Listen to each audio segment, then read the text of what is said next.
একজন সফল মানুষের দিনের একটা প্ল্যান থাকে, একটা রুটিন থাকে।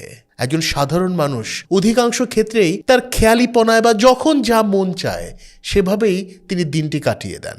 এখন আমরা সবাই সফল হতে চাই, কিন্তু সমস্যা হচ্ছে আমাদের অধিকাংশের জন্যই রুটিন খুব মধুর একটি শব্দ নয়।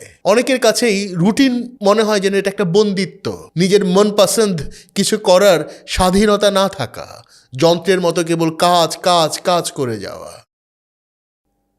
আচ্ছা বলুন তো, আজ সকালে ঘুম ভাঙার পর আপনি প্রথম কোন কাজটি করেছেন? অথবা আপনি যে দিনটি শুরু করলেন তা কি আগ্রহ নিয়ে শুরু করেছেন, নাকি জাস্ট করতে হয় বলে করেছেন? শতকরা 90 জন মানুষের জন্যে প্রত্যেকটা দিন আসলে গতকালকের দিনটির পুনরাবৃত্তি ছাড়া আর কিছুই নয়। আপনার জন্যও কি তাই? নাকি আজ একটু অন্যভাবে আপনি বাঁচতে চান, কারণ আপনি জানেন আজকের দিনটি আর কখনোই আপনার জীবনে ফিরে আসবে না? আসসালামু আলাইকুম। আপনার ওপর শান্তি বর্ষিত হোক। আত্মজয়ের প্রিয় অভিযাত্রী, আপনাকে স্বাগত জানাই। আমি প্রাণজিৎ লাল শীল, আজকের ইতিবাচক জীবন কথনে। আমাদের অনেকেরই প্রায়ই মনে হয়, দেখবেন যে আচ্ছা দিনটা যদি 24 ঘন্টা না হয়ে আরও 2-4 ঘন্টা বেশি হতো তাহলে আরও কত কিছু করার সুযোগ পেতাম। কিন্তু বাস্তবতা হচ্ছে একজন সাধারণ মানুষের জন্যেও দিনটা যেমন 24 ঘন্টার, একজন সফল মানুষের জন্যেও কিন্তু তাই। তাহলে দুজনের মধ্যে পার্থক্যটা কোন জায়গায়? একটি জায়গায়, রুটিন। একজন সফল মানুষের দিনের একটা প্ল্যান থাকে, একটা রুটিন থাকে। একজন সাধারণ মানুষ অধিকাংশ ক্ষেত্রেই তার খেয়ালিপনায় বা যখন যা মন চায় সেভাবেই তিনি দিনটি কাটিয়ে দেন। এখন আমরা সবাই সফল হতে চাই, কিন্তু সমস্যা হচ্ছে আমাদের অধিকাংশের জন্যই রুটিন খুব মধুর একটি শব্দ নয়। অনেকের কাছেই রুটিন মনে হয় যেন এটা একটা বন্দিত্ব, নিজের মন পছন্দ কিছু করার স্বাধীনতা না থাকা, যন্ত্রের মতো কেবল কাজ কাজ কাজ করে যাওয়া। আসলেই কি তাই? তার আগে আসুন কিছু মজার বিষয় জেনে নেই। বিজ্ঞানীরা বলেন একজন মানুষ প্রতিদিন গড়ে প্রায় 35,000 ছোট বড় সিদ্ধান্ত নেয়। জি, ঠিক শুনেছেন, গড়ে 35,000 সিদ্ধান্ত প্রতিদিন। যেমন ঘুম ভাঙল, আপনি চিন্তা করলেন বিছানায় শুয়েই যে এখনই উঠে পড়বো নাকি আরও 5 মিনিট একটু গড়াগড়ি দেবো, হাতে তো সময় আছেই। আপনি কি করছেন? আপনি একটা সিদ্ধান্ত নিচ্ছেন। ঘুম থেকে উঠে দেখলেন বেশ কিছুটা দেরি হয়ে গেছে। এখন আপনি ভাবছেন যে হেঁটে আসার কি আর সময় আছে, নাকি অফিসের জন্য রেডি হয়ে যাওয়াটাই ভালো হবে। আপনাকে সিদ্ধান্ত নিতে হচ্ছে কোন ড্রেসটি আজকে পরবেন, সকালে নাস্তা কি করবেন, দুপুরের লাঞ্চ কোথায় করবেন, ইত্যাদি ইত্যাদি। আর কর্মজীবনের নানান ধরনের ছোট বড় সিদ্ধান্ত তো আছেই। এখন এই ছোট ছোট সিদ্ধান্তগুলো নিতে গিয়ে যা হয়, আপনার ব্রেইন একসময় ক্লান্ত হয়ে যায়। তখন দেখা যায় যে দিনের কোনো একটা গুরুত্বপূর্ণ সিদ্ধান্ত নিতে গিয়ে বা কোনো একটা সৃজনশীল কাজ করতে গিয়ে যে এনার্জি দরকার, সে এনার্জি আপনি পাচ্ছেন না। মনোবিজ্ঞানের ভাষায় এটাকেই বলা হয় ডিসিশন ফ্যাটিগ। বাংলায় কি বলতে পারি আমরা? বলতে পারি সিদ্ধান্ত ক্লান্তি। খুব ভালো শোনালো না, তবুও বিষয়টা বুঝতে আমাদের কোনো অসুবিধা হলো না। বলবেন এই ডিসিশন ফ্যাটিগের সাথে রুটিনের কি সম্পর্ক? আসলে এখানেই লুকিয়ে আছে রহস্য। আমরা রুটিনের মাধ্যমে আমাদের প্রতিদিনের জীবনে যে দৈনন্দিন কাজগুলো, অর্থাৎ যে কাজগুলো প্রতিদিন করতে হয়, যেমন কখন ঘুম থেকে উঠবেন, ফ্রেশ হবেন, একটু যোগা বা মেডিটেশন করবেন, প্রার্থনা করবেন, গোসল করবেন, নাস্তা করবেন, পোশাক পরবেন, স্কুলে বা অফিসে যাবেন, ইত্যাদি কাজগুলো, এই কাজগুলো যেহেতু প্রতিদিন করতে হয়, এগুলোকে যদি একটা অটোমেশনে নিয়ে আসতে পারেন তাহলে কি হবে? আপনার ডিসিশন ফ্যাটিকটা কমবে, আপনার এনার্জির অপচয়টা কমবে। দিনের গুরুত্বপূর্ণ সিদ্ধান্ত নিতে গিয়ে তখন আপনি আর সিদ্ধান্তহীনতায় ভুগবেন না। এক কথায় বলা যায়, রুটিন থাকলে এই ছোট সিদ্ধান্তগুলো তখন আমাদের মস্তিষ্ক অটো পাইলট মোডে এই সিদ্ধান্তগুলোকে নিয়ে নেয়। এর জন্য আমাদেরকে আলাদা এনার্জি ব্যয় করতে হয় না। হার্ভার্ড বিজনেস রিভিউয়ের একটি গবেষণায় দেখা গেছে যারা দৈনিক রুটিন অনুসরণ করে তাদের স্ট্রেস অন্যদের চেয়ে 27% কম এবং তাদের প্রোডাক্টিভিটি 35% বেশি। আবার আমেরিকান একাডেমি অফ পেডিয়াট্রিক্স এর গবেষণায় দেখা গেছে যে যেসব পরিবার রুটিন মেনটেন করে, অর্থাৎ যেসব পরিবারের রুটিন আছে, সেখানে শিশুরা আবেগিকভাবে বেশি স্থিতিশীল এবং একাডেমিকভাবে বেশি সফল। অর্থাৎ আপনি নিজে যখন পারিবারিকভাবে একটি রুটিন, তবে খুব কঠোর অনুশাসন কিন্তু নয়, একটা রুটিন যখন আপনি মেনে চলেন পারিবারিকভাবে, এটা আপনার সন্তানদের ওপরে ইতিবাচক প্রভাব ফেলে। অন্যদিকে দ্য ল্যান্সেট সাইকিয়াট্রি তারা তাদের গবেষণায় বলেছে যারা একটা রুটিন অনুসরণ করে, অর্থাৎ ঘুম, খাওয়া ও কাজের সময় যাদের নির্দিষ্ট, তারা মানসিক চাপ ও বিষণ্ণতায় কম ভোগেন এবং বেশি সুখ অনুভব করেন। অন্যদিকে ধর্মের শিক্ষাও কিন্তু তাই।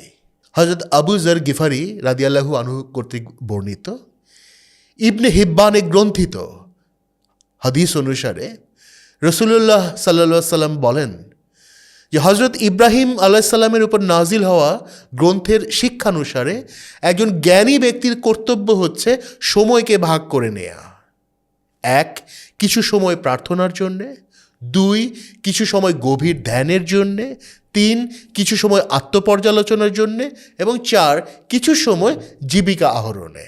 অন্যদিকে শ্রীমদ্ ভগবদ্ গীতার ধ্যানযোগ অধ্যায়ের 16 এবং 17 শ্লোকে বলা হয়েছে, যিনি নিয়মানুযায়ী আহার করেন, কাজ করেন, বিশ্রাম নেন, যার নিদ্রা ও জাগরণ নিয়মের ছন্দে ছন্দায়িত, তিনি ধ্যানে সফল হন, তার দুঃখের বিনাশ ঘটে, তিনি বিচরণ করেন আত্মার আনন্দলোকে।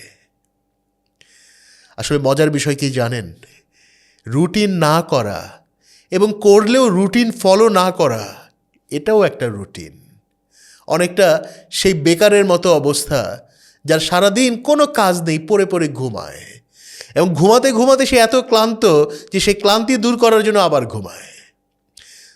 তো আমরা এমন একটা রুটিন চাই যা আমাদের প্রতিদিনের জীবনকে সহজ এবং অর্থপূর্ণ করবে।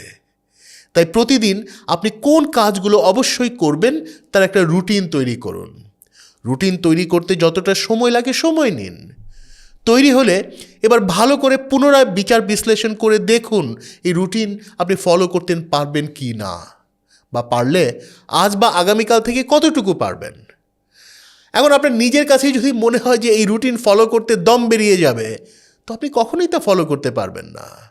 এবং সচেতনভাবে আপনি চাইলেও, চেষ্টা করলেও আপনার অবচেতন প্রধান বাধা হয়ে দাঁড়াবে এই রুটিন বাস্তবায়নে। এখন এই অবচেতন মনের বাধা কিভাবে কাটাতে পারি এটা নিয়ে একটু পরে আমরা বলছি।